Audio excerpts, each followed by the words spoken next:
Alhamdulillahirabbil alamin. Wassalatu wassalamu ala anbiya'il mursalin wa ala alihi wa sahbihi ajma'in. Amma ba'du.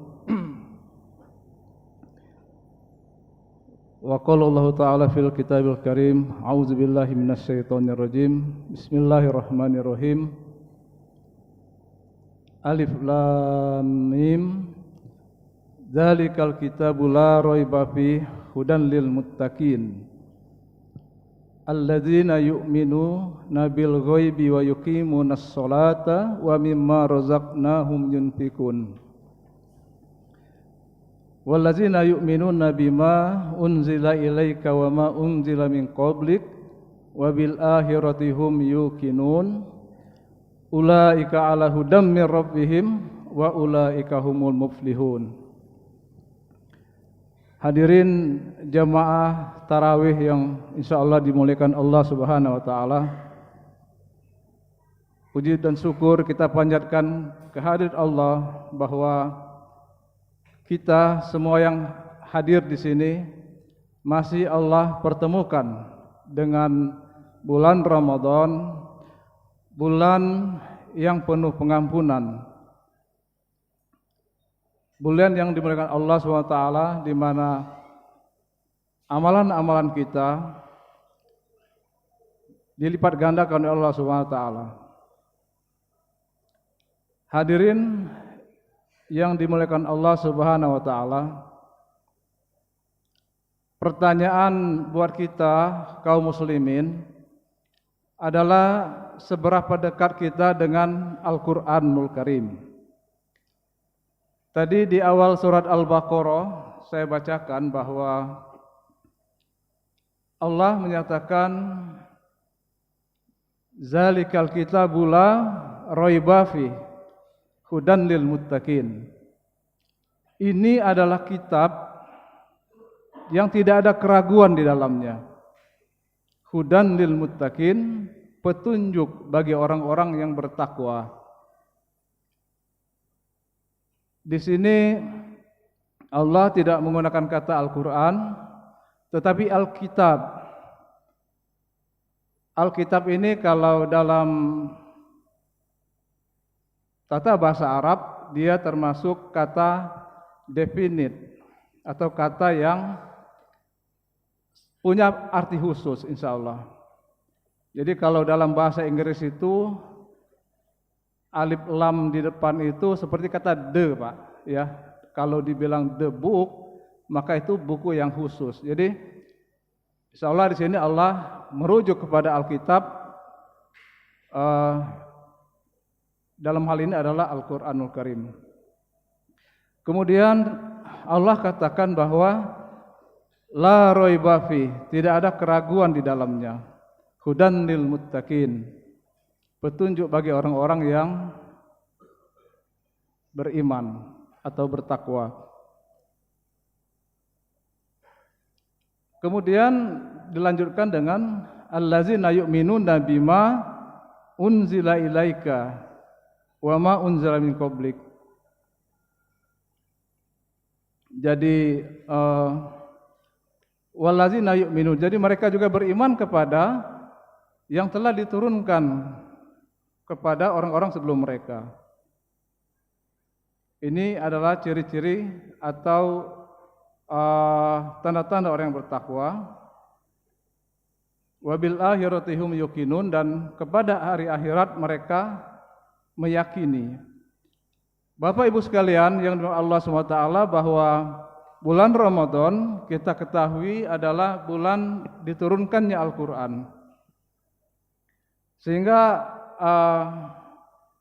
kalau pertanyaannya sejauh mana atau sedekat apa kita dengan Al-Quran, maka kita melihat fenomena bahwa selama bulan Ramadan umat Islam cenderung dekat dengan Al-Quran.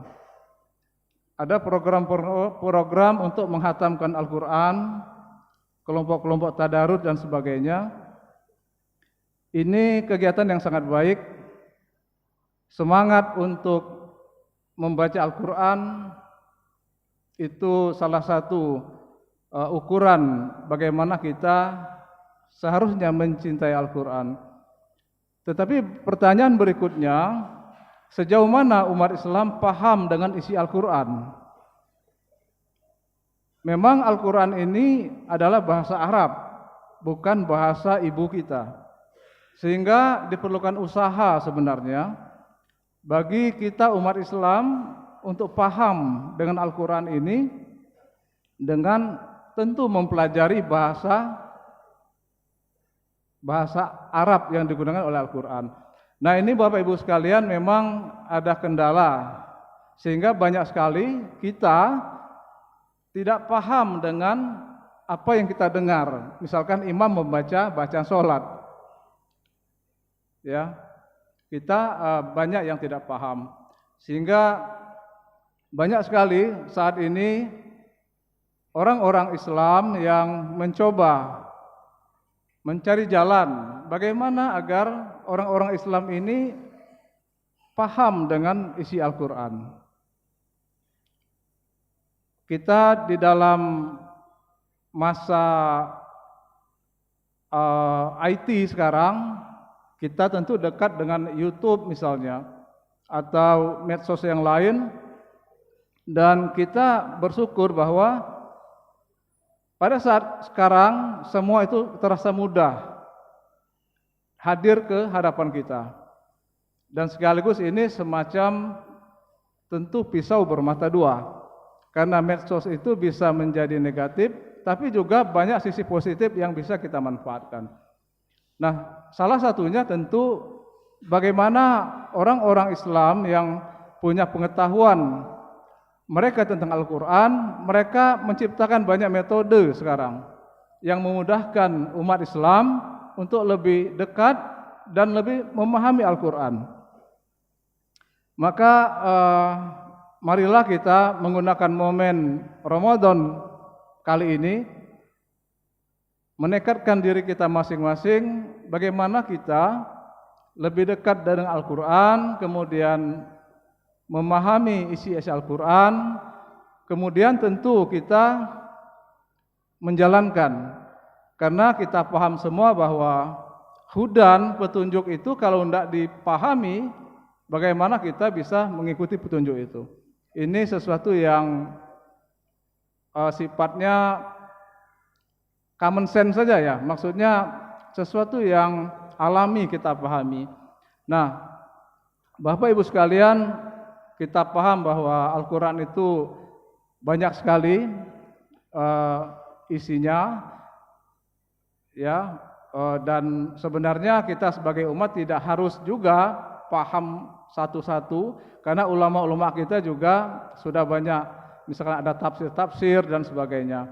Tetapi setidaknya apabila kita sholat misalkan, dan kita paham dengan arti ayat atau surat yang kita baca, tentu ini salah satu nilai tambah saya pikir ya. Dan itu banyak sekali orang membahas bagaimana salah satu unsur sholat khusyuk itu adalah apabila seseorang memahami arti Al-Quran yang dibacanya. Bapak Ibu sekalian, mungkin ini saja sekedar mengisi kekosongan pada malam ini. Kami mohon maaf dari panitia, seharusnya ini diisi oleh Profesor Abdul Hadi, tapi karena beliau berhalangan, kami isi sedikit. Mudah-mudahan apa yang sedikit ini bisa bermanfaat dan bisa kita terapkan dalam kehidupan kita sehari-hari. Kurang lebihnya mohon maaf. Wassalamualaikum warahmatullahi wabarakatuh.